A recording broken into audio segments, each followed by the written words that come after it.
ISKCON মঠের পক্ষ থেকে প্রীতি শুভেচ্ছা এবং শুভ নববর্ষের অভিনন্দন। তো প্রত্যেক দিনের মতো আমরা আজকেও চৈতন্য মহাপ্রভুর কিছু শিক্ষা আলোচনা করব। গতকাল আমাদের আলোচনার বিষয়বস্তু ছিল মহাপ্রভুর শিক্ষা, যেটি তিনি ভক্তিবিনোদ ঠাকুরের মাধ্যমে আমাদের কাছে প্রেরণ করেছেন। আর এই শিক্ষা তিনি আমাদের যেটা দিয়েছেন তার বেশ কতগুলি শ্লোক রয়েছে। বিশেষ করে শ্লোকের সংখ্যা প্রায় 20টি। তো আমরা গতকাল কেবলমাত্র 4টি শ্লোক আলোচনা করেছিলাম। এই 4টি শ্লোকের মধ্যে কি কি শিক্ষা পেয়েছিলাম কে কে বলবেন? বললাম তো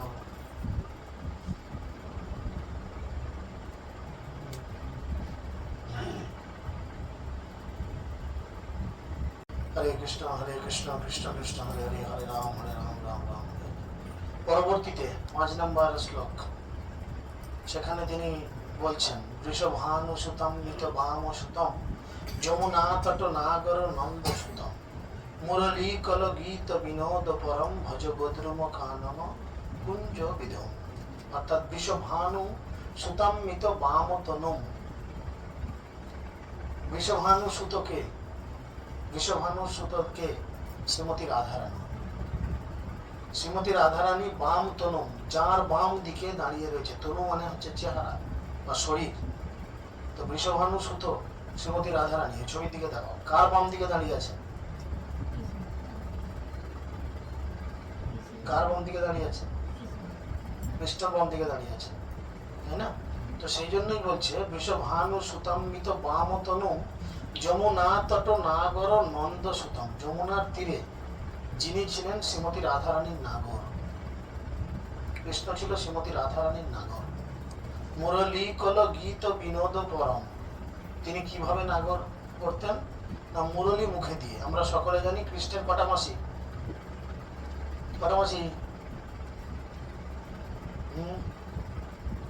একটা মাসি হবে। দেখ, আমি ক্লাসের বাইরে কিছু প্রশ্ন করছি না, কিন্তু কৃষ্ণের কটা মাসি? তুমি কটা বলবো? কোথায় কোথা দেখছো? তোমার দেখাবে নাকি? দেখ আমার কটা। হ্যাঁ, একটাই দেখতে পাচ্ছ, কিন্তু একটা তো দেখাবে। কটা মাসি? এই বল বল। কৃষ্ণের মাসির সংখ্যা হচ্ছে 3টে। মুরলী, বেনু আর কি বংশী। মনে যা আসছে একটা করে ঝেড়ে দিয়েছে, লাগলে ছক্কা নাহলে ফক্কা। হ্যাঁ, মুরলী কি হয়? মুরলী যখন বাজায় তখন কেবলমাত্র গোপীরা, রাধারানী সেই বাঁশি শুনতে পায়, আর কেউ শুনতে পায়। তুমি পাশে বসে থাকলেও শুনতে পাবে। বেনু যখন বাজায় তখন বন্ধুরা শুনতে পায়। সুবল, শ্রীদাম, সুদাম, বসুদাম, মধুমঙ্গল বন্ধুরা শুনতে পায়। আর যখন কি বাকি রইল, বংশী বাজায়, তখন মা যখন ডাকে, যশোদা মা, তিনি শুনতে পান, আর কেউ শুনতে পান। 3টে মাসি 3 রকম ব্যাপার। কৃষ্ণের 3 মাসি। সেই জন্যই বলছেন যে যিনি মুরলী কল গীত বিনোদ পরম, অর্থাৎ যিনি মুরলী মুখে ধারণ করে বিভিন্ন গান এবং তার সুর তার মাসিতে তুলছেন। আমি সেই রকম বনে প্রবেশ করতে চাই। সেই বন কোথায়? না, ভজ গোদ্রুম কানন কুঞ্জ বিধম। গোদ্রুম কানন হচ্ছে সেই বন, আমি সেখানে নিজেকে প্রবেশ করাতে চাই। কিভাবে প্রবেশ করাতে হবে? হরি কীর্তন মধ্য গতং সজনৈ পরিবেষ্টিত যমুনাধ হরি নিজ গৌর জনৈক কৃপা জলধিম ভজ গোদ্রুম কানন কুঞ্জ বিধম। অর্থাৎ হরি কীর্তন মধ্য গতং সজনৈ, অর্থাৎ কেবলমাত্র হরিনাম করার মাধ্যমে আমরা সেই বনে প্রবেশ করতে পারব। সেই সিনেমা হলে ঢোকার জন্য একটাই টিকিট, সেই সিনেমা হলের যেটা বৈধ টিকিট, সেই টিকিট কাটতে হবে। কিভাবে টিকিট কাটতে হবে? পকেটের পয়সা বার করে টিকিট কাটতে হবে, তাই না? যদি আপনি আপনার এলাকার কোনো সিনেমা হলে ঢুকতে চান, তো সিনেমা হলের অনুমোদিত একটা টিকিট কাউন্টার থাকে, থাকে কি না? সেই টিকিট কাউন্টারে গিয়ে উপযুক্ত মূল্য দিয়ে একটা চেয়ার কয়েক ঘন্টার জন্য আপনি কিনে নেন সিনেমা হলে ঢোকার জন্য। সেই টিকিটটা গেটে একজন দাঁড়িয়ে থেকে তাকে দেখাতে হয় এবং দেখিয়ে তিনি যখন সম্মতি প্রদান করেন তখন আপনাকে সিনেমা হলের ভেতরে বসতে সুযোগ দেওয়া হয়। ঠিক সেরকম ভগবানের এই যে সিনেমা হলের মতো উদাহরণস্বরূপ ধরা যেতে পারে এই যে কুঞ্জ, এই যে জঙ্গল, সেখানে প্রবেশ করার জন্য একমাত্র অধিকার হচ্ছে হরিনাম সংকীর্তন, এবং সেটা খুব গভীরভাবে পরিবেষ্টিত হয়ে কীর্তন করতে হয়। কিভাবে না, যেভাবে জম্বুদ্বীপ বাসীগণ ভাগবতমের 7ম স্কন্ধে আলোচনা হয়েছে, জম্বুদ্বীপ বাসীগণ কিভাবে কৃষ্ণের জন্য প্রার্থনা করেছিলেন,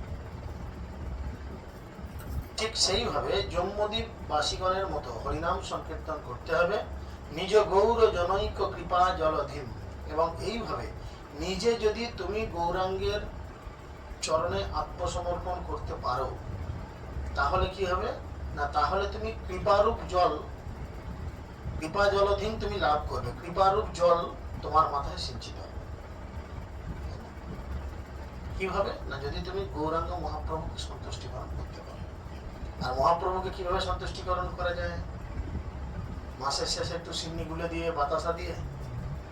অনেক বাড়িতে আসে না, বলে যে মহাপ্রভুর ভোগ লাগাচ্ছে, আছে না এরকম কিছু পাগলামো, মাউন্ট ডেকে মাসের একদিনে কখন করে আমি ঠিক জানি, সত্যনারায়ণ নয়, তুলসী তলায় মহাপ্রভুর ভোগ লাগাচ্ছি বলে তারা বাতাসা বা সিন্নি বা ফল পাকড় কিছু দেয়।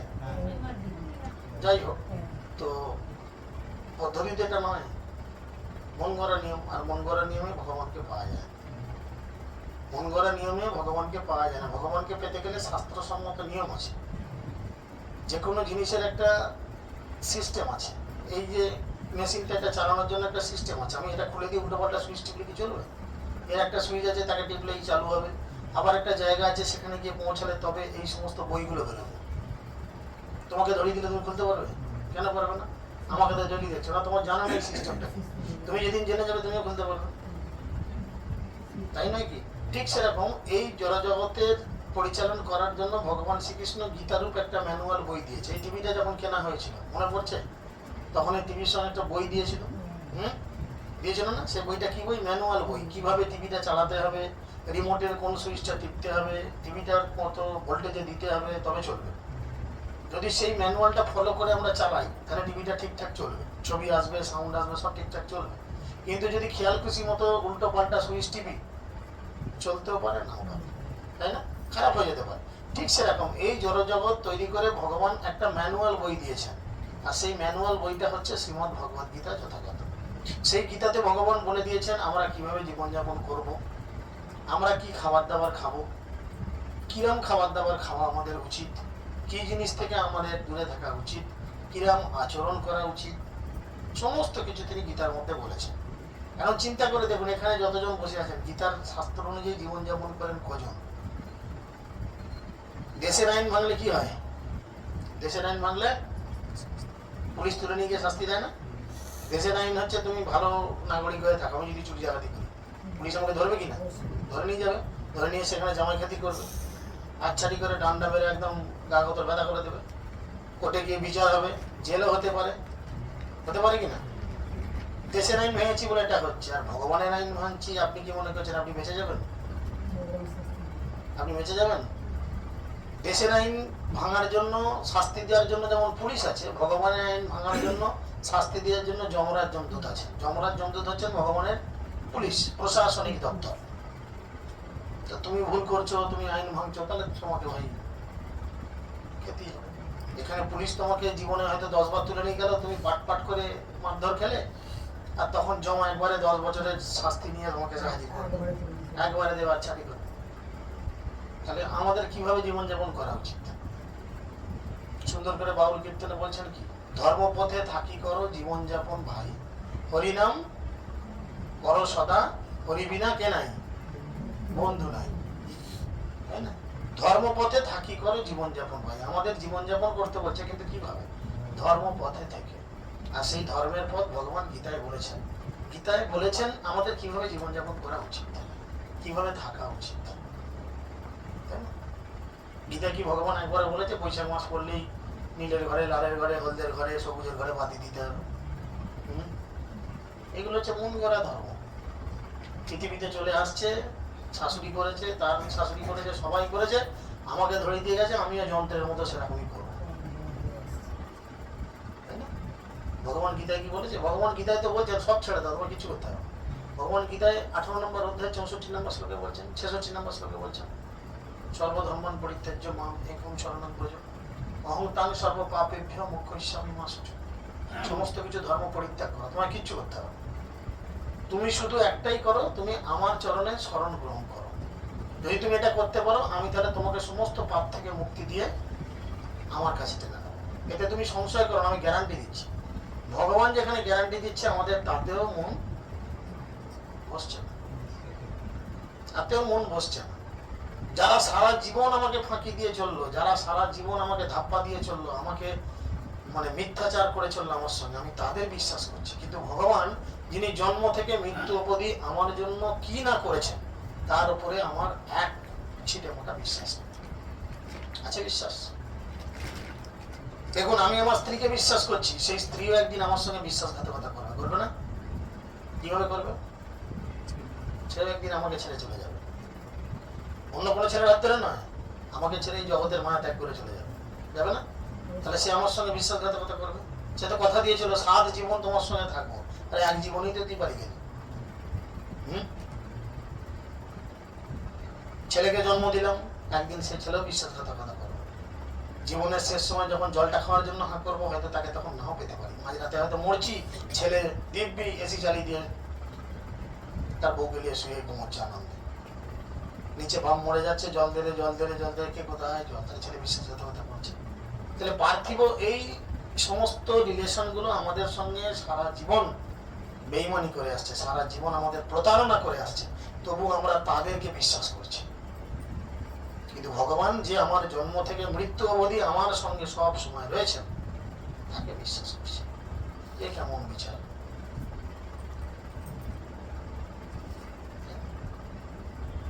মানুষের দ্বারা নির্মিত, তথাকথিত লোভী কিছু ব্রাহ্মণদের দ্বারা নির্মিত কিছু পন্থা, কিছু সিস্টেম আমাদের মনের মধ্যে ভয় ঢুকিয়ে দেওয়া হয়েছে।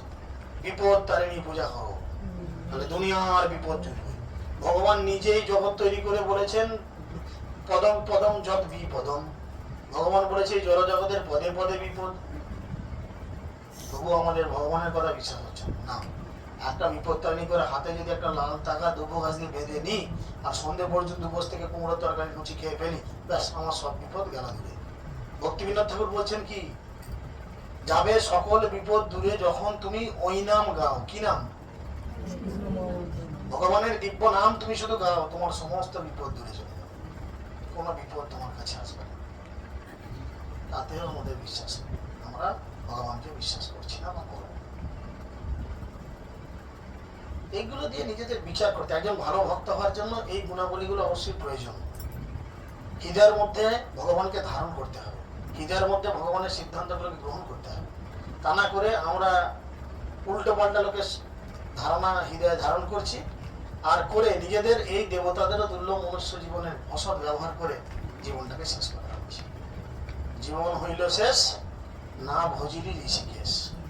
ঋষিকেশ কৃষ্ণ, যিনি সমস্ত ইন্দ্রিয় নিয়ন্তা, আমরা তার ভজনা করলাম না, না করে মায়ার ভজনা করলাম। মায়া মানে হচ্ছে মিথ্যা। মায়াকার মা অন্তুস্তর অয়াকার আ। মা মানে হচ্ছে না, অন্তুস্ত একার মানে হচ্ছে মিথ্যা। যেটা মহামিথ্যা সেটা হচ্ছে মায়া। চিন্তা করো, কৃষ্ণ সূর্য সম, মায়া হয় অন্ধকার, যাহা নয় কৃষ্ণ তাহা মায়ার অধিকার। হয় হরিনাম করো, তাহলে মায়া তোমার থেকে দূরে থাকবে, আর যদি হরিনাম ঠিক করে না করো, মায়া তোমার ঘাড়ে এসে চেপে বসবে। নিকটস্থ মায়া তারে ঝাপটাইয়া ধরে, আছে না শাস্ত্রে? চৈতন্য চরিতামৃতে বলেছে। তো সেই জন্য আমাদের অবশ্যই কি করতে হবে, সেই গোদ্রুম কাননে প্রবেশ করতে হবে হরিনাম সংকীর্তনে। এবং জাম্মু নদের সমস্ত বাসিন্দারা যেভাবে শ্রী হরির ভজনা করে নিজেদের জীবনকে উদ্ধার করেছিলেন, সেই রূপ মহাপ্রভুকে সন্তুষ্টিকরণ করিয়ে তার কৃপার রূপ বাড়ি নিজেদের মাথায় সিঞ্চন করতে হবে। এইভাবে আমাদের গোদ্রুম কাননে প্রবেশ করার চেষ্টা করতে হবে। গিরিরাজ সুত পরিবীত গৃহং নবখণ্ডপতিম জ্যোতিচিত্ত হরম সুরসঙ্গনুতম প্রিয়য়া সহিতম ভজ গোদ্রুমকানন কুঞ্জবিধম। অর্থাৎ গিরিরাজ সুত পরিবীত গৃহম। গিরিরাজ কে? গিরিরাজ কাকে বলে? কে গিরিরাজ? বৃন্দাবন কেউ যাওনি? হ্যাঁ, খেতে বলতে দেয়, বন্ধ করে দাও দিকে। বদমাইশি শেষ নাই। কেউ যদি সব পরিষ্কার করে কথাবার্তা বলবে না। কে গিরিরাজ? কে?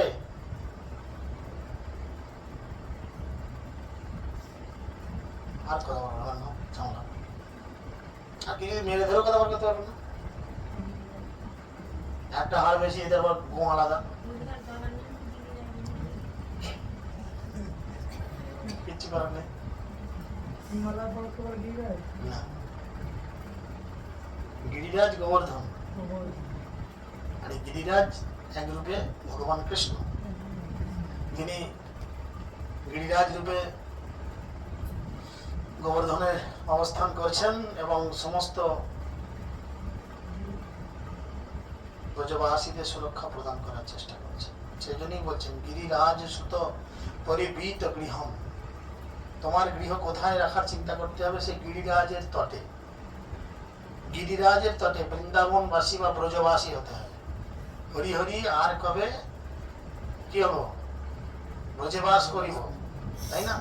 সেই জন্য সেই হৃদয়ে সেই ধারণা আনতে হবে যে আমি কবে বৃন্দাবনে যাব, কবে বৃন্দাবনে গিয়ে সেই বৃন্দাবনে ভগবানের যে তিনটি অপ্রাকৃত জিনিস আজও পাওয়া যায়, সেই তিনটে জিনিসের সঙ্গে আমি একদম একাত্ম হয়ে যাব। ভগবানের তিনটে জিনিস বৃন্দাবনে আজও পাওয়া যায়। কি কি? রেণু, ধেনু আর হচ্ছে বেনু। রেণু মানে হচ্ছে চরণ রেণু, চরণ ধরি। বৃন্দাবনের প্রতিটা স্কোয়ার ইঞ্চিতে, প্রত্যেকটা জায়গায়, বৃন্দাবনের প্রত্যেকটা জায়গায় আজও ভগবানের চরণ ধরি পাওয়া যায়। ভগবান আজও সেখানে হাঁটাহাঁটি করে। এক নম্বর। দু নম্বর কি? দু নম্বর হচ্ছে ধেনু। ধেনু মানে কি? গাভী, গোমাতা। বৃন্দাবনে গেলে আজও সেরকম গোমাতা আপনি দেখবেন, হাজার হাজার লক্ষ লক্ষ গোমাতা ঘুরে বেড়ায়। আর কি? বেনু, অর্থাৎ সেই বংশীধ্বনি। অদ্যপি লীলা করেন শ্রীকৃষ্ণ রায়, কোন কোন ভাগ্যবান শুনিবারে পায় বা দেখিবারে পায়।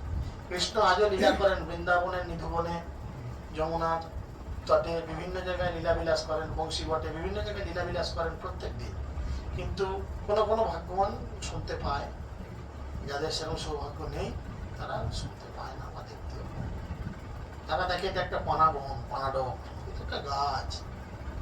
এটাকে গিরি গোবর্ধন পর্বত বলছে, মাত্র 22 কিলোমিটার। এর থেকে হিমালয় পাহাড় কত বড়, তাহলে ই কি করে গিরিরাজ হয়? কিন্তু ইনি ছিলেন সব থেকে ব্রহ্মাণ্ডের বড়। তো তিনি সাধুর অভিশাপে ধীরে ধীরে ধীরে ধীরে তীর তীর করে ধ্বংস হচ্ছে।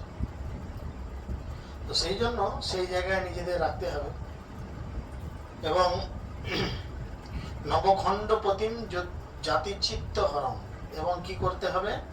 তোমার চিত্তকে ভগবান শ্রীকৃষ্ণের চরণে নিবন্ধ করতে হবে, যাতে তোমার চিত্ত সবসময় কৃষ্ণের চরণারবিন্দের ধ্যান করে। আমাদের চিত্ত কার ধ্যান করছে?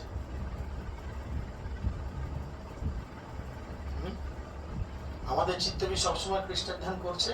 আমার তো করছে না, আপনাদের করছে হয়তো পারে।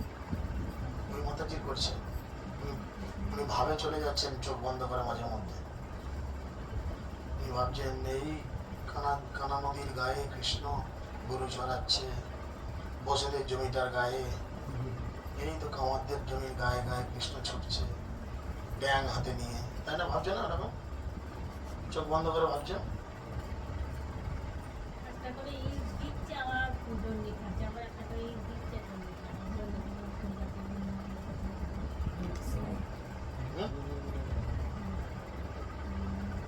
সবসময় মনকে যদি খ্রিস্ট লীলার মধ্যে না প্রবেশ করানো হয়, তাহলে কিন্তু জীবনে অনেক বড় বিপদ। কারণ মৃত্যু কখন আসবে আমরা কেউ জানি না।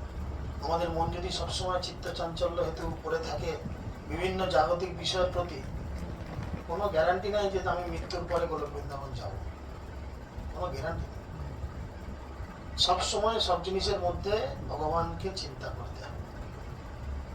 পায়খানা করো, এতটা হেগে এলো, তার দিকে তাকিয়ে ভাবতে বাহা কি সুন্দর রঙ। কথাটা শুনতে খুব খারাপ হয়তো লাগছে, কিন্তু এটা বাস্তব। আমি খুব নোংরা উদাহরণই দিই মাঝে মধ্যে বোঝার স্বার্থে, কিন্তু এটা বাস্তব।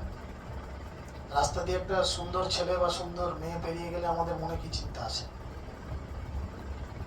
সেই নারীটিকে ভোগ করার চিন্তা আগে আসে, মানুক আর নাই মানুক। যতক্ষণ যাচ্ছে ঘর এরকম ঘুরছে, ও কাদের ঘরের মেয়ে রে, কাদের ঘরের বউ রে, তাই না?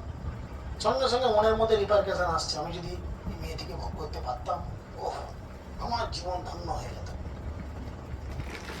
মনে মনে এই চিন্তা আসতে হবে, আহা কি সুন্দর মেয়েটি দেখতে, কে কৃষ্ণের সেবায় লাগানো যদি যেত, তাহলে কৃষ্ণ কত খুশি।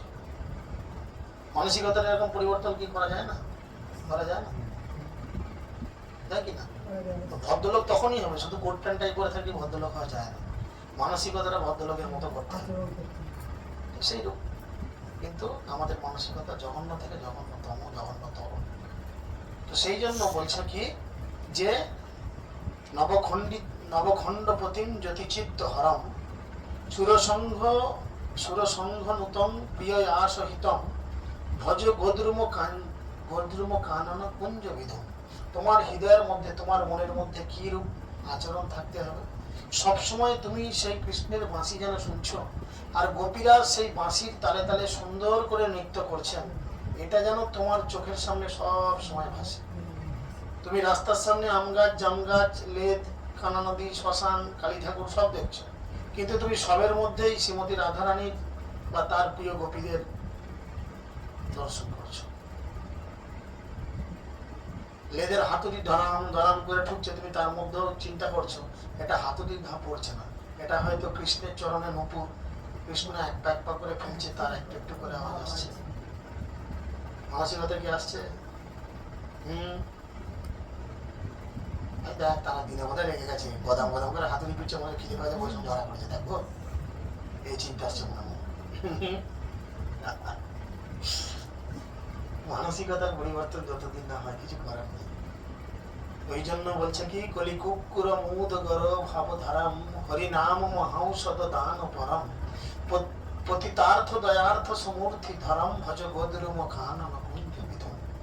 কলি কুকুর মুদ গর ভাব ধরম। কলিযুগে আমাদের কিরকম থাকতে হবে? কুকুরের মতো। কালকে যদি তোমার রাস্তায় ডেকে বলি এই কুত্তা, আমি বলছি এখন যদি সুপার একটা ছেলে বলে তোর বাপ কুত্তা, তোর গোষ্ঠী কুত্তা, তোর এই কুত্তা তাই কুত্তা, একটা ঝড় লেগে হতো। কেউ কি চায় যে কুত্তা বলতে নিজেকে ভালো লাগবে?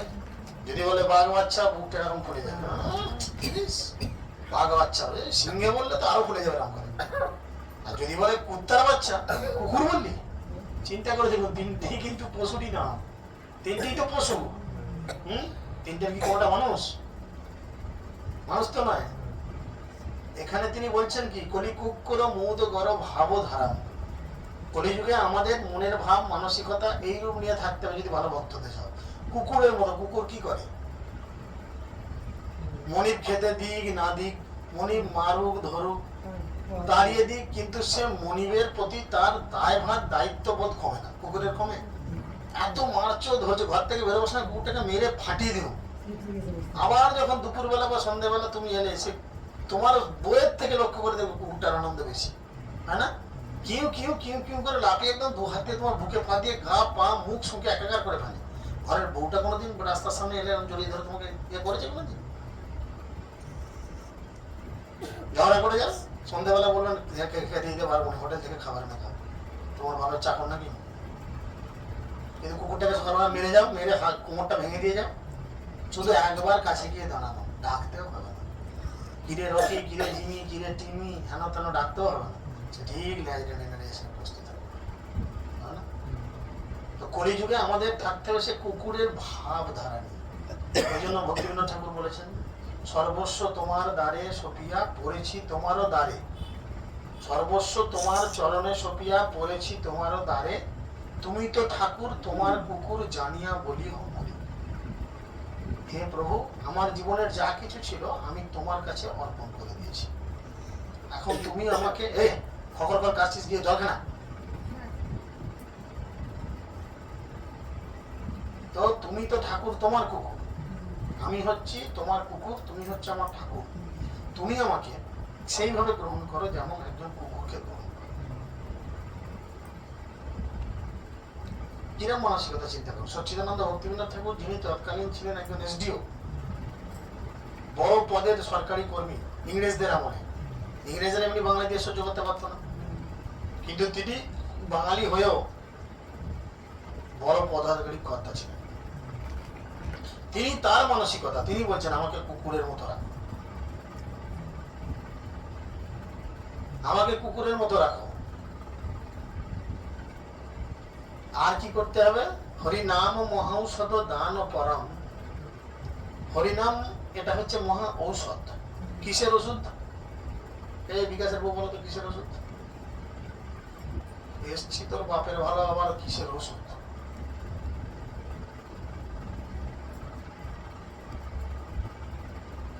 আসছি যাচ্ছি, দুদিন একটু কুমড়ো দিয়ে চলে আসছি, লাউ শাক ছেড়ে দিয়ে আসছি, ওটা ভক্তির লক্ষণ নয়। যতক্ষণ না এগুলোকে হৃদয়ে বসানো যায় কোনোদিনই ভক্তির লক্ষণ আসবে না। বলো টুম্পা, বলো তো কিসের ওষুধ?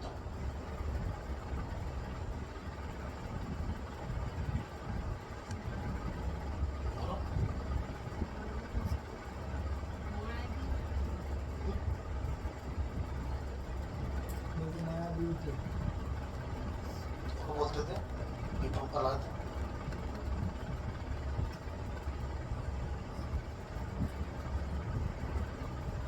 কিসের ওষুধ? এ বলো, তুমি বলো।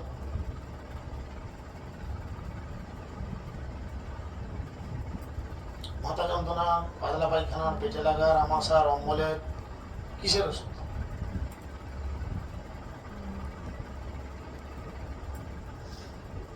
তোমার কিছু আইডিয়া? তোমার চরণগুলি দেখতে পাইনি আমরা, আর আইডিয়া কি থাকবে? 2 মাস 3 মাস ছাড়া খেয়াল খুশি মতো নামকটে দয়া করে আসছো, মনটা তো কাটাওনি, পাগুলো তো কেটে চলে যায়নি, চোখ কাটিয়েছিলে, খাওয়া বন্ধ ছিল। খাওয়া বন্ধ ছিল কি যে চোখ কাটিয়েছি খাবো না? চিবুলের চোখের কি বলে শিরাতে চাপ পড়বে, লিকুইড খাবো। কত সুগার, কত? আমি আমার 450 সুগার, আমার 450 এক প্রেজেন্ট রানিং, আমার 450 সুগার। রাতে 2টো রুটি খাই, দুপুরে 2টো রুটি খাই, সকালে একটু ভাত খাই। হ্যাঁ, আমার আজকে 9 বছর সুগার। তো কি আছে, সেটা বড় কথা নয়। কৃষ্ণের পদে আছি বলে সুগার আমার কমে যাবে তা না, আমার কমে আমার বেড়ে যাচ্ছে। আমি বোঝাতে চাইছি ওষুধটা কি,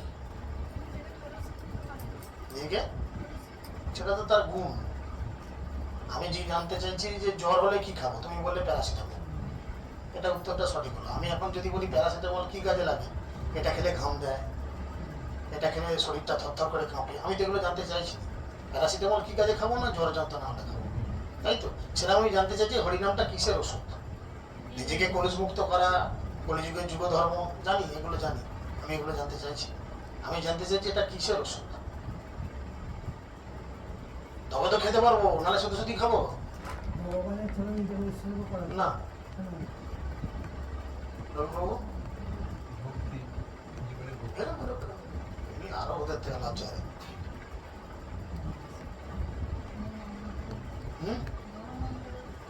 অবশ্যই মহামন্ত্র। আমি ওষুধটা কিসের জানি? তুমি তো কোম্পানির নাম বলছো, প্যারাসিটামল 1000 কোম্পানির পাওয়া যায়। আমি কাজ কি জিজ্ঞেস করলাম, তুমি বলছো হ্যাঁ যে ওই কোম্পানির প্যারাসিটামলটা ভালো। ভালো খারাপ জানতে চাইছি না, আমি জানতে চাইছি ওষুধটার কাজ কি। কে বলবে? হাত তোলো। না, কাজ হচ্ছে কি, সুপারাই তো আমার বাবার মাসির ঘরে লোকগুলো দিন রাত গিয়ে আসছে, আমি জ্ঞান হয়ে থেকে শুনছি। মরে গেলে কি ভগবানের কাছে ফিরে যাবে তোমার মনে হয়? তাহলে হরিনাম তো করছে, কি করে ফিরে যাবে? বিড়ি ঘুমছে, চা খাচ্ছে, সবই তো করছে, কি হবে? বলতে গেলে ঘরে তোমার জ্ঞান থাকে।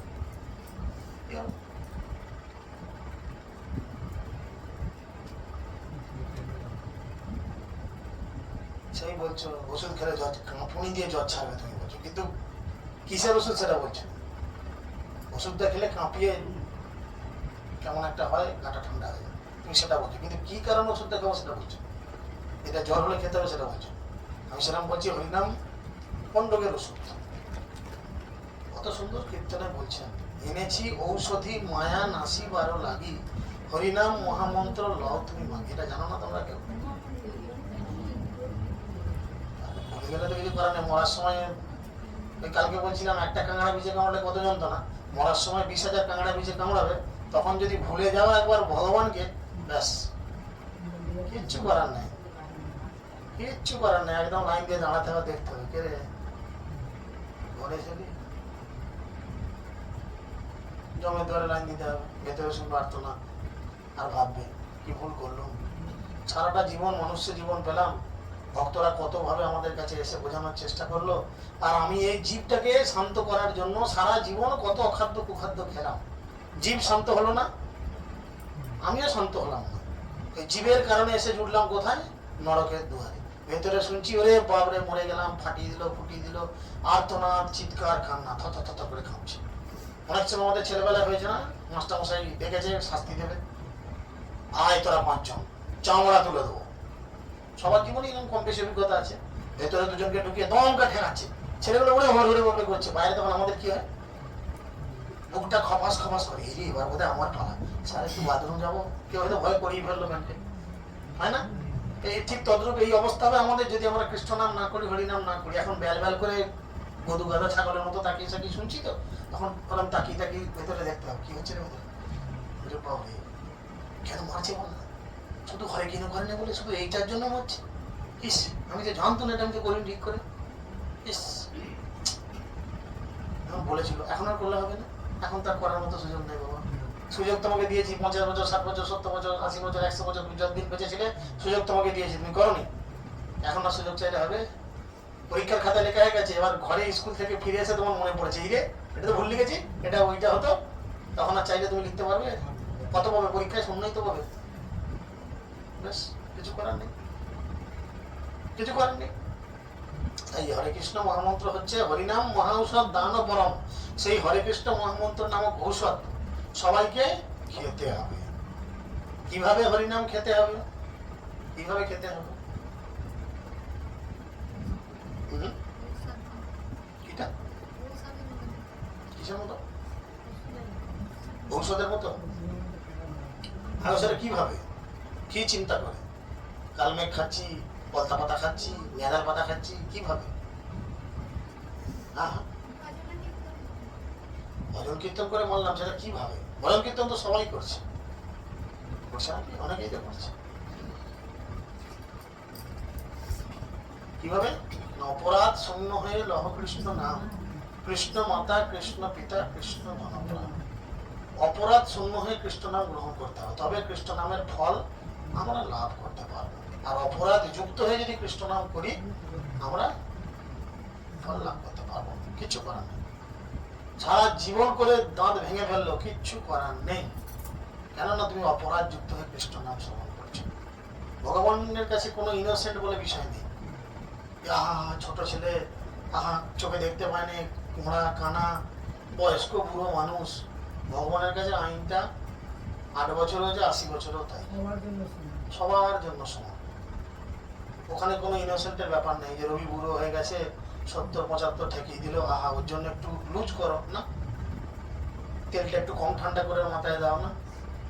তোমাকেও যেমন 100 ডিগ্রি ফারেনহাইটে ছেড়ে দেওয়া হবে তেলের কড়াতে, আর যে ছেলেটা 16 বছর 20 বছরের ছেলে ইয়াং, তাকেও একেবারে ছেড়ে দেওয়া। কেন না? আমি হরিনাম করিনি, আমি হরিনাম করেছি কিন্তু অপরাধ শূন্য হয়ে করিনি। একদিকে হরিভজন করেছি, একদিকে আমি নিষিদ্ধ কর্ম, নিষিদ্ধ খাদ্য, নিষিদ্ধ বস্তু গ্রহণ বা স্পর্শ করেছি। সমস্যা।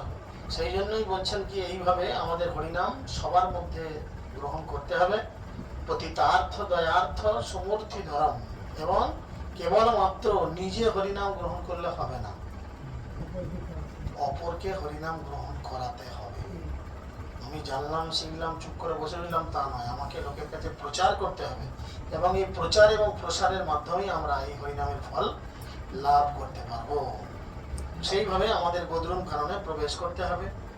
রিপু বান্ধব ভেদ বিহীন দয়া যদ বিঘ্ন মুদতি মুখাব্জ ততই তম কৃষ্ণ মিহ ব্রজরাজ সুতম ভজ গোদ্রুম কানন কুঞ্জ বিধুম। রিপু বান্ধব ভেদ বিহীন দয়া। রিপু মানে কি? রিপু মানে শত্রু। রিপু মানে শত্রু। তোমার শত্রুকে, এই ডুম্বা শাড়ি বলো, তোমার শত্রুকে? বৌমা। মরে গেলে বাঁচি, বৌমা হবে শাড়ি মরে গেলে বাঁচি। তোমার কেউ শত্রু নাই? ওইটাই তো বড় শত্রু। ওইটাই বড় শত্রু। সে তোমাকে বলাচ্ছে যে তুই মদ খেয়েছিস, মন বলাচ্ছে না না মদ। তার তোর মুখে কিসের গন্ধ? হোমিওপ্যাথি ওষুধ কেন তো? ও তো মদের মতনই গন্ধ, তাই না? কে শত্রু? কে টুম্বার? কে শত্রু? বউ বলা চলবে না, খালি বিপদ। তারই কার শাড়ি বলে যাবে। এক্ষুনি সকাল থেকে দেখবেন আমাদের ঘর থেকে অশান্তি যাচ্ছে। সুবাস বলবে আমার ঝামেলা পাকালে আমাদের দুজনের মধ্যে অশান্তি রাখতে যায় না। সত্যি কথা কে বলা চলে সবার কাছে?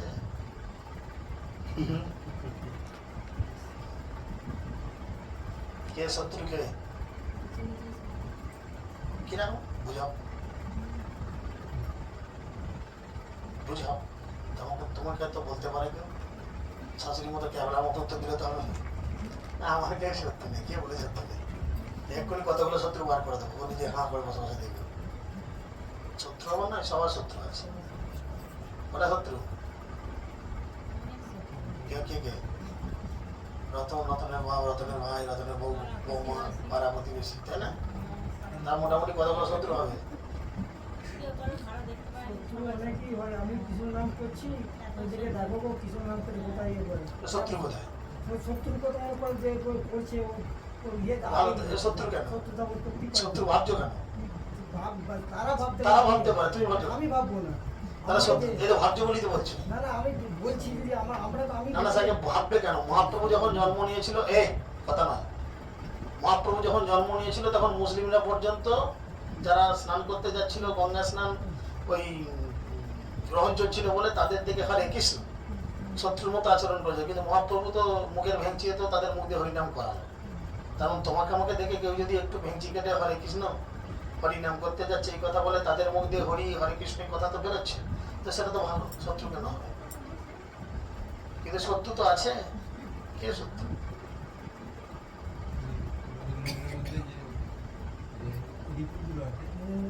কি মনের মধ্যে? মনের মধ্যে রিপু কোথা পেলে? পঞ্চেন্দ্রিয়। কে কে?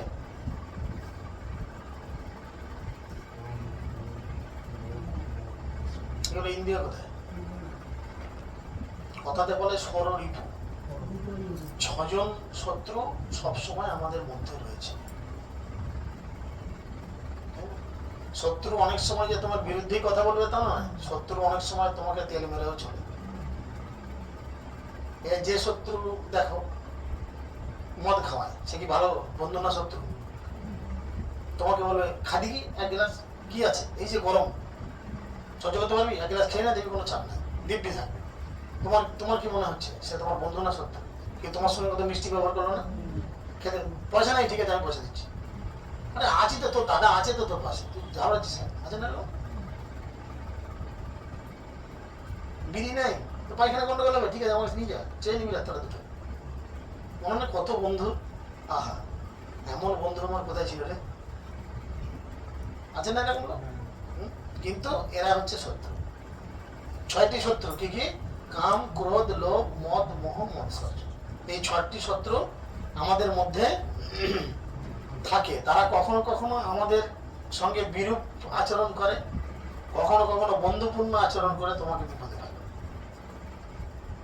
বন্ধুপূর্ণ আচরণ করে। কারোর সাথে তোমার হয়তো ঝগড়া হয়েছে, সে তোমার মনের মধ্যে দিয়ে প্রবেশ করে তোমাকে বোঝাতে লাগলো, আরে তুই তো কিছুই বলিসনি, দেখ তবু তোকে এরকম করলো, এটা করা কিন্তু ঠিক হয়।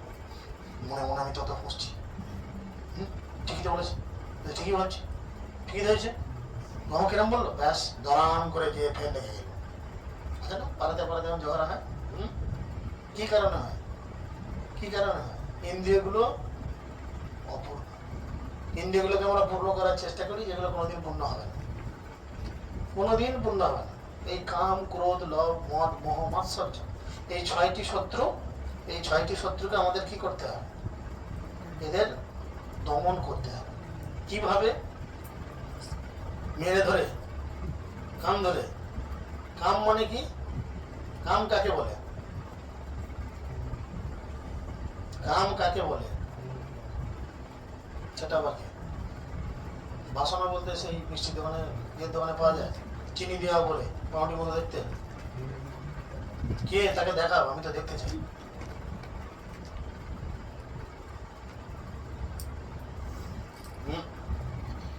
নিজের সঙ্গে লিপ্ত থাকতে না, সেটা সেক্স নয়। তুমি যেটা ভাবছো মাথা নিচু করে, সেক্স নয়। কাম মানে সেক্স নয়। কাম মানে কি? কৃষ্ণ ইন্দ্রিয় প্রীতিবাঞ্ছা তারে বলে প্রেম, আত্ম ইন্দ্রিয় প্রীতিবাঞ্ছা তারে বলে কাম। নিজের ইন্দ্রিয়গুলোকে খুশি করার যে প্রচেষ্টা, সেটাই হচ্ছে কাম। কাম মানে শুধু সেক্স নয়, যে পর পুরুষের পর স্ত্রীর সাথে, পর পুরুষের সাথে, আমার বউয়ের সাথে, আমার এর সাথে, তার সাথে ছুটছি, শারীরিক সম্পর্ক করছি, সেটা নয়। কাম মানে সেটা নয়। কাম মানে আমরা অনেক সময় এটাই ভেবে ভুল করি। কাম মানে হচ্ছে কি? নিজের ইন্দ্রিয়গুলোকে পরিতৃপ্ত করার চেষ্টা। আমাদের ইন্দ্রিয়ের সংখ্যা কয়টি? না, কয়টি?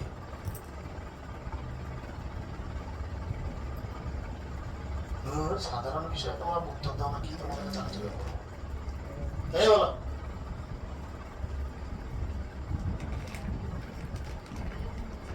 কি হয়েছে? বলছো?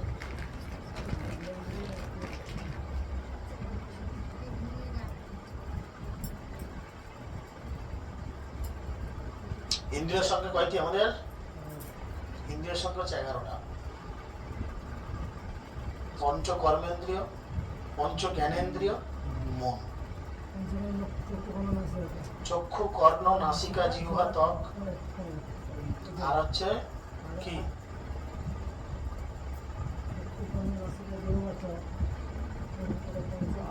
পঞ্চ জ্ঞানেন্দ্রিয়। আর পঞ্চ কর্মেন্দ্রিয় হচ্ছে বাক, পানি, পাদ, হস্ত, পায়ু।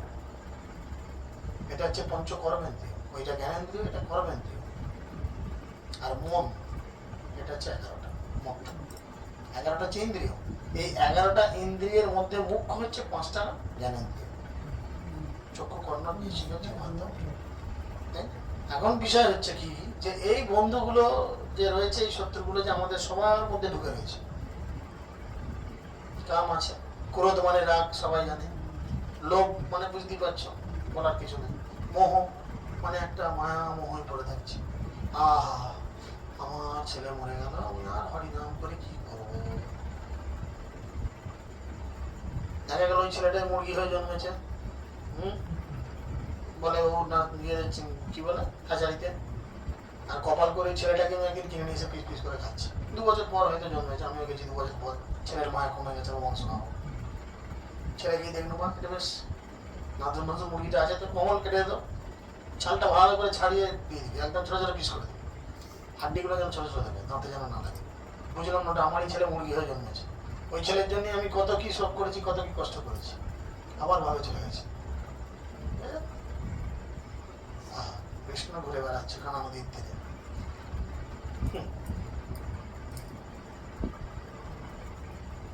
মদ মানে হচ্ছে নিজের কিছু দাম্ভিকতা, অহংকার, এই জাতীয়। মৎসর্য মানে হচ্ছে হিংসা। এই 6টা যে শত্রু আমাদের মধ্যে ভরে ভরে রয়েছে, এই 6টা শত্রু কি করে? সব সময় আমাদের ক্ষতি করার চেষ্টা করে।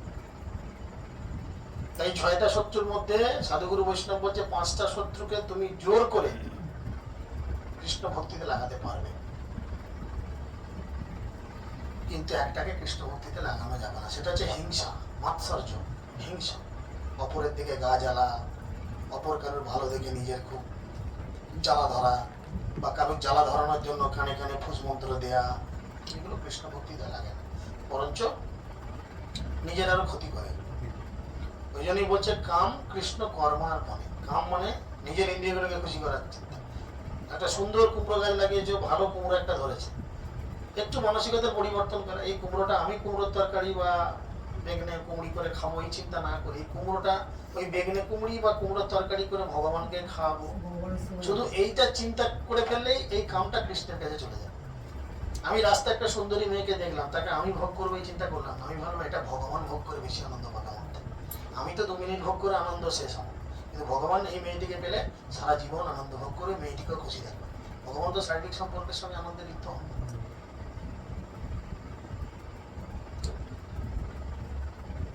আমি লটারি কেটে দুম করে টাকা পেয়ে গেছি অনেকগুলো, সঙ্গে সঙ্গে চিন্তা করি গাড়ি বাড়ি টাকা পয়সা ইত্যাদি ব্যাংক ব্যালেন্স ইত্যাদি করবো। কখনো ভেবে দেখেছি ভগবানের জন্য একটা সুন্দর মন্দির বানাবো, ভক্তদের জন্য কিছু খরচা করবো, ভক্তরা কত কষ্টে জীবনযাপন করে তাদের একটু সহায়তা করবো, এই করে নিজের করবো। তো আমাদের মানসিকতাটা শুধু একটু পাল্টে দিতে হবে, তাহলেই কিন্তু কৃষ্ণ ভক্তি আমাদের কাম করে দেবে। রাম কৃষ্ণ করবার পরে ক্রোধ, কৃষ্ণ বিদ্বেষী জন্য রাগ। অনেক সময় রাগে আমরা ভেঙে ফেলি, ফাটিয়ে দিই, ফুটিয়ে দিই, কত কি ঝগড়াঝাটি করি। বলছে রাগ কোথায় দেখানো উচিত না, যেখানে ভক্ত বিদ্বেষী কথা আলোচনা হচ্ছে সেখানে রাগ দেখানো উচিত। তা না করে আমার পাতে যদি একটু কম আলু পোস্ত পড়েছে, ভগবান বাকি পোস্তটা কি তোমার বাপের ঘরে পাঠাবে? বাকি পোস্তটা কি তোমরা স্বামী স্ত্রী খাবে, আমাকে ফাঁকি দেবে? বলেছে নাকি মুখে চাপা দিয়ে হাসছে?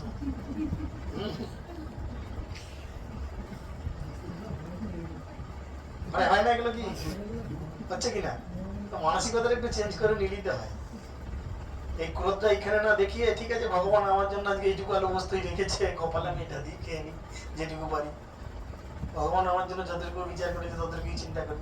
এই ক্রোধটা বরঞ্চ যেখানে ভক্তদের নিয়ে দুর্নাম করে, যেখানে ভক্তদের নিয়ে নোংরা কথা বলে, সেখানে লাগানো দরকার। আই কেন বলছো? আমি জানি ভক্ত, এই যে আমাদের অনেকেই দুর্নাম দেয়, আমরা জানি অনেক জায়গায় আমাদের দুর্নাম দেয় যে আমরা দুনিয়ার লোকের বউগুলোকে নিয়ে নাচতে যাচ্ছি। তুমি নতুন নতুন ঢুকছো, থেকে দেখো সত্যি লোকের বউ নিয়ে আমরা নাচতে যাচ্ছি না এমনি মেয়েরা মেয়েদের দিকে নাচে, আমরা ছেলেরা ছেলেদের মতো থাকি। দেখো আমাদের আজ তো আমি 18 বছর পাকিয়ে ফেললো, এটা বলে লোকে। যারা ভেতরে না ঢোকে, বাইরে থেকে দূর থেকে দেখে তারা সর্ষে বাড়িটা ঘনই দেখে, কিন্তু যখন ভেতরে কেউ ঢোকে তখন বোঝে যে না এরা মেয়েদের কত সম্মান করে। এদের কাছে প্রতিটা মহিলা কিন্তু মায়ের মতো, এবং সকলেই তাদের কাছে খুব সেফ, খুব নিরাপদ। একটা মেয়েও যদি বাইরে পড়ে থাকে, আমাদের প্রত্যেকটা প্রভুদের চিন্তা আগে কি করে সে সাবধানতার সঙ্গে বাড়ি পৌঁছাবে। দরকার পড়লে আমরা নিজেরা তাকে প্রোটেকশন দিয়ে বাড়িতে পৌঁছে পর্যন্ত দিয়ে আসি। কিন্তু বাইরের লোক যারা এই মহিলাগুলোকে ভোগ করার বাসনায় চিন্তা ভাবনা করে দেখছে, তারা যখন দেখছে যে আমরা তাদের ভোগ করতে পারছি না, তাহলে দাও আঙুর পাল্টাও, উল্টো পাল্টা নোংরা কথা বলে দাও। তো সেই জায়গায় প্রতিবাদ করা উচিত, সেখানে তাড়িয়ে তাড়িয়ে উপভোগ না করে সেই জায়গায় চরম কণ্ঠে, দীপ্ত কণ্ঠে প্রতিবাদ করা উচিত, তাই না? এই জিনিসগুলো আমাদের বোঝা দরকার। আর যখন এগুলো না বুঝি তখনই কিন্তু জীবনে বড় বিপদ আসে। ক্রোধ কৃষ্ণ বিদ্বেষী জনে। লোভ, লোভ কিসে? আলু পটলের তরকারি, ডাল, আলু ভাতেতে। তাই জন্য মনে থাকলো কালকে লোভ হতে, লোভ হতে, তাই ওটা মনে রইলো। আমাকে শিখিও না, শাস্ত্রের সিদ্ধান্ত আমাকে শিখিও না। আমি যেটা বলছি তুমি এটা মানতে পারছো না, এটা তোমার দুর্ভাগ্য। এটা তুমি মানতে পারছো না, এটা তোমার দুর্ভাগ্য, কিন্তু অ্যাকচুয়াল লোভ ছিল বলেই ওটা মনে আছে, এটাই দাঁড়াচ্ছে। তাতে কিঞ্চিততম লোভ ছিল বলেই সেই কালকে কি তরকারি হয়েছে সেটা মনে আছে, কিন্তু কালকে আলোচনা হয়েছে সেটা মনে নাই। কারণ জিহ্বার লালসায় মানুষ ইতি উতি ধায়, শাস্ত্রে বলে জীব একে কন্ট্রোল তাড়াতাড়ি করা যায় না। কেবলমাত্র কৃষ্ণের প্রসাদ গ্রহণ করার মাধ্যমে জীবকে কন্ট্রোল করা যাবে। জিহ্বা অতি লোভময় সুদূরমতি, তাকে যেতা কঠিন সংসার। কৃষ্ণ বড় দয়াময়, পরিবারে জিহ্বা যায়, সব প্রসাদ দিল হয়। যে কৃষ্ণের প্রসাদ বা কৃপা জীবেতে স্পর্শ হয়ে এই জীবকে কন্ট্রোল করা যায়, তবে সবকিছু কন্ট্রোল হয়, নাহলে কোনোটাই কন্ট্রোল হয় না জীবনে। লোভ কোথায় থাকা উচিত? লোভ কৃষ্ণ কথা শ্রবণে। যে আজকে আমরা এসেছি, প্রভু আমাদের এখানে আসছেন, বা আজকে আমরা প্রভুর সঙ্গ করতে পারছি, যেই হোক, তাহলে আমি হই অন্য কেই হোক, আমরা আজকে নতুন কিছু কৃষ্ণ সম্পর্কিত জানবো, শিখবো, এটা আমাদের হৃদয় ধারণ করবো, এই লোভটা থাকা উচিত। কিন্তু কান রয়েছে খড়াং খড়াং, করা নাড়ছে 14 বার, চোখ রয়েছে বউ, অন্যদিকে দেখালে বউ ঝাড়বে খুনি আচ্ছানি করে, তাহলে আমাদের কি হচ্ছে? মোহ, মোহ কিসে রাখতে হবে? মোহ কৃষ্ণ লাভ মানে থাকতে হবে। আহা, ওই মানুষটা সেই একই হরিনাম করে, ও এত সুন্দর ভাব, এত সুন্দর ভগবানের কথা বলতে পারে, এত সুন্দর ভগবানের কীর্তন করতে পারে, এত সুন্দর ভগবানকে হৃদয়ে ধারণ করতে পারে, সে একই মন্ত্র তো আমিও মালাতে বলছি, আমিও তো দীক্ষা পেয়েছি, আমিও তো মালায় বলছি, তাহলে ও পারলে আমি কেন পারছি না? তাহলে আমার কোথায় অসুবিধা হচ্ছে? এই আসা দরকার। তা না করে আমরা কি করি, ওর গলায় মালা দিল আর আমি এত পুরাতন ভক্ত, আমার গলায় একটা মালা দিল না, হ্যাঁ এমন করতে পারে।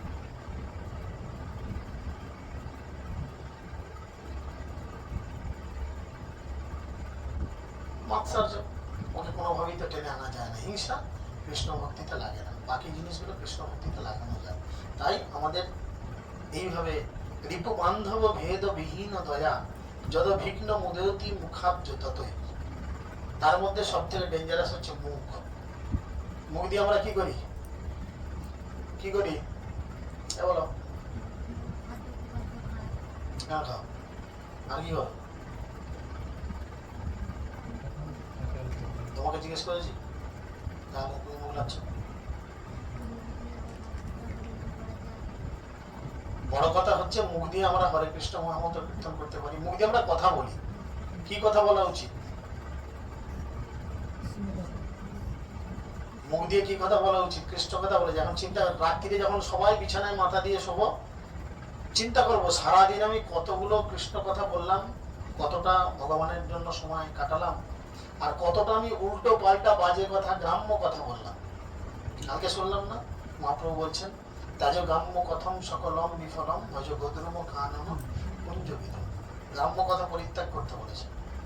গ্রাম্য কথা মানে কৃষ্ণ কথা বিহীন যে কথা, আমার ছেলের সঙ্গেই হোক, আমার মেয়ের সঙ্গে হোক, আমার শ্বশুর শাশুড়ির সঙ্গেই হোক, বা আত্মীয় পাড়া প্রতিবেশীর সঙ্গেই হোক, আমি কি কৃষ্ণ কথা বললাম? যদি বলি তাহলে ভালো, আর যদি না বলি সে কথা না বলা ভালো, তার থেকে বোবা থাকা ভালো। কিন্তু আমরা বোবা হচ্ছি কখন? যখন প্রশ্ন করছি কৃষ্ণ সম্বন্ধে, তখন মুখ দিয়ে ইঁদুর বাচ্চার মতো কান ধরছে, কান খাড়া করেছে, কি বলি রে? আর অন্য টাইমে একবার দেখো, মাইক লাগবে না, ওটা সুপারা শুনতে পাবে একদম। মুন্ডমালা, বলখানা মঠ, সুজলপুর, হর হরে, একদম সবাই শুনতে পাবে যে হ্যাঁ কেউ একটা ঝগড়া লেগেছে। তখন ইন্দ্রিয়গুলো তৃপ্ত হচ্ছে না, চিৎকার করে বলছে আমার ইন্দ্রিয়গুলো তৃপ্ত হচ্ছে না, সেই তো বলছে না। ঝগড়ার কারণ কি? ইন্দ্রিয়গুলো অতৃপ্ত। কোনো একটা কারণে কারণ না কিছু পছন্দের কাজ হয়নি, সে কারণে ঝগড়া হয়, তাই তো? তার মানে কি আমার ইন্দ্রিয়গুলো তৃপ্ত হয়নি, সেই জন্য আমি চিৎকার করে ফাটিয়ে দিচ্ছি। কিন্তু কৃষ্ণকে খুশি করার জন্য, তার ইন্দ্রিয়গুলোকে খুশি করার জন্য আমরা চিৎকার করে হরিনাম করছি না, জপ করছি না। জপ করার সময় কি যে বলছি, আরে কৃষ্ণ বলছি না কৃষ্ণকে ঝাঁটা মারা বলছি, বোঝা খুব মুশকিল। শুনে শুনে জপ করি কজন, যে পরিষ্কার করে হরে কৃষ্ণ কৃষ্ণ কৃষ্ণ হরে হরে, হরে রাম রাম রাম হরে, এত পরিষ্কার করে জপ কজন করি? সব লোক দেখানো গলায় এরকম করে একটা করে জপের মালা ঝুলিয়ে রাখি, দেখায় আমি কত বড় আমার ভক্ত, কিন্তু জপ করি না। জপ যদি আমি এক মালা ঠিক করে করি, আমার মনোনিবেশ কৃষ্ণের জন্য আসবেই আসবে, আসবেই আসবে। বুড়ো বয়সে মেয়েরা পোয়াতি হয় না, বিয়ের পরই পোয়াতি হয়ে যাচ্ছে কেন? কারণটা আমি বলতে চাইছি না, সবাই জানেন, নতুন কিছু নয়, উদাহরণের স্বার্থে বললাম। কেননা সে সম্পর্ক করছে একটি ছেলের সঙ্গে, তাই সে একদিন না একদিন গর্ভবতী হচ্ছে। সেরকম জব মানে কৃষ্ণের সঙ্গে আমি সংযুক্তিকরণ করছি, কৃষ্ণের সঙ্গে আমি যুক্ত হচ্ছি, কিন্তু আমার প্রেম হচ্ছে না, তার মানে আমি কি যুক্ত হচ্ছি? লোক দেখানো ঘোরা বোঝা হচ্ছে। আমি যতই গলায় মালা ঝুলিয়ে করি, জপের মালা করিয়ে বলি আমি ভালো ভাব, আমি এক মালাও ভালো করে জপ করছি, 16 মালা তো দূরের কথা। তম কৃষ্ণ মিহ ব্রজ রাজ সুতং ভজ গদ্রম কানন কুঞ্জ বিধম। অর্থাৎ তিনি বলছেন তম কৃষ্ণ মিহ ব্রজ রাজ সুতং, তাই তোমাদের কি করতে হবে? কৃষ্ণের শরণাগত হতে হবে। কোন কৃষ্ণ? কোন কৃষ্ণ? বৃন্দাবনের কৃষ্ণ। কৃষ্ণ অনেকভাবে এই জড়জগতের দিকে প্রকাশিত করেছিলেন। বৃন্দাবনের যে কৃষ্ণ, ব্রজের যে কৃষ্ণ, ব্রজরাজ সুতং, ব্রজরাজ কৃষ্ণ, তার শরণাগত হয়ে এই গৌরম কাননে আমাদের কি করতে হবে? তার শরণাগত হতে হবে, তবে কিনা আমরা জীবনে লাভ করতে পারবো। হরে কৃষ্ণ হরে কৃষ্ণ।